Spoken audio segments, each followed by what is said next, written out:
Hai teman-teman, selamat datang di channel MGB Garden. Gimana, masih semangat nggak puasanya? Yuk ikutin aku petik-petik sayur untuk diolah jadi makanan buka puasa. Ayo! Tanaman pertama yang aku panen adalah kale nero.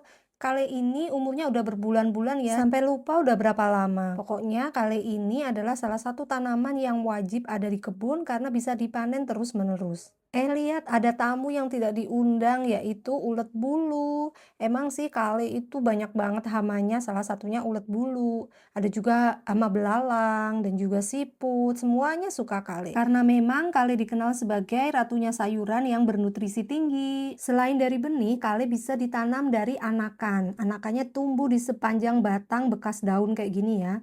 Hanya saja ini sudah dimakan sama ulat, jadinya hilang daunnya.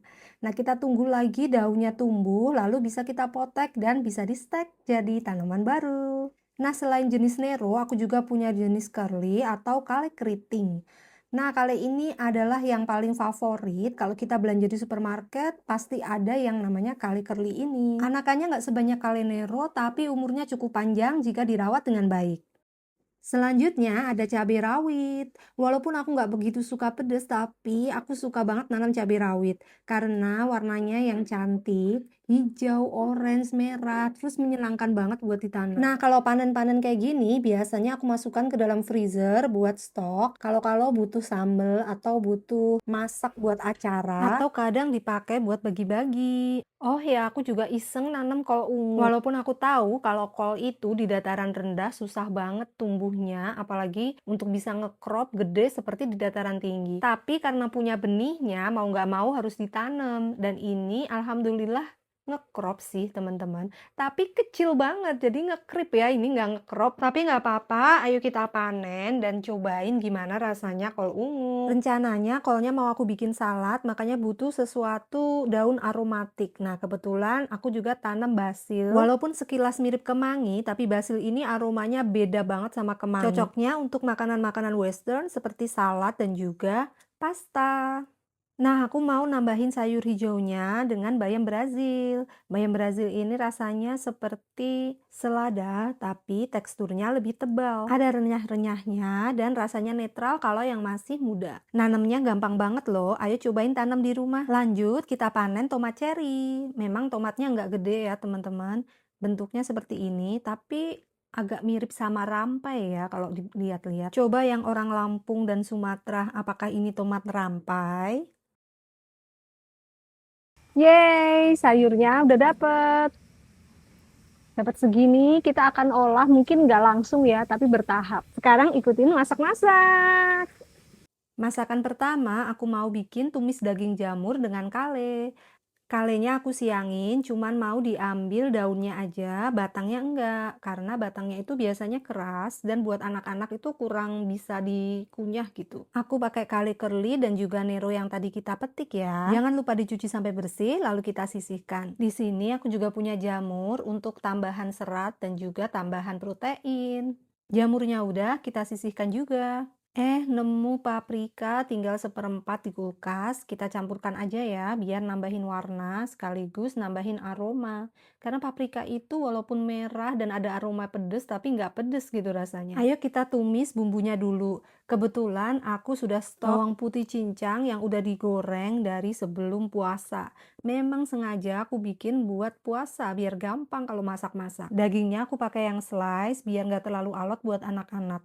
Maklum ya, anak-anak itu kalau sahur udahlah ngantuk, terus kalau ngunyahnya susah, nggak habis makannya, siangnya lemes deh. Bumbuin pakai saus tiram, garam, lada penyedap, tambahin gula sedikit, masukkan kale, aduk-aduk, tambahkan paprika dan masak hingga meresap. Tapi sayang ini videonya kepotong teman-teman, jadi nggak ada adegan itu. Nah, ini dia hasilnya teman-teman. Masakan kedua, aku mau bikin ayam rosemary. Aku pakai 500 gram dada ayam. Kalau semua udah kepotong, sisihkan dulu. Bumbunya simple banget, aku pakai bawang putih dan rosemary. ambil dari kebun yang masih segar pastinya. Lalu masukkan ayam, tumis-tumis sebentar, terus tambahkan juga margarin. Sebenarnya lebih enak kalau pakai butter ya teman-teman, tapi karena nggak ada ya udah pakai margarin aja biar rasanya itu makin gurih. Bumbuin dengan garam, lada, tambahkan Italian seasoning biar makin mantap. Aduk-aduk, tunggu hingga meresap dan sisihkan dulu ya.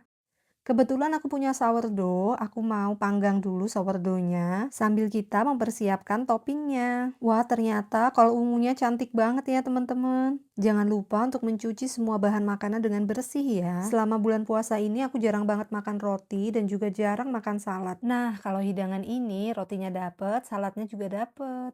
Nah, kita tinggal tata aja sayur-sayuran yang tadi kita petik, juga ayamnya di atas, lalu tambahin dressing di atasnya dan udah jadi. Gimana? Simpel kan? Coba masak di rumah ya. Nah, sekarang ayo kita panen sawi-sawian yang udah aku tanam jauh-jauh hari dan memang sengaja buat dipanen pas Ramadan. Alhamdulillah bisa tercapai. Ini yang aku panen pakcoy sama sawi naibay. Nggak ketinggalan ada kucai favoritku yang selalu ada di kebunku untuk bumbu. Segini aja hasil panen kita, ayo kita olah.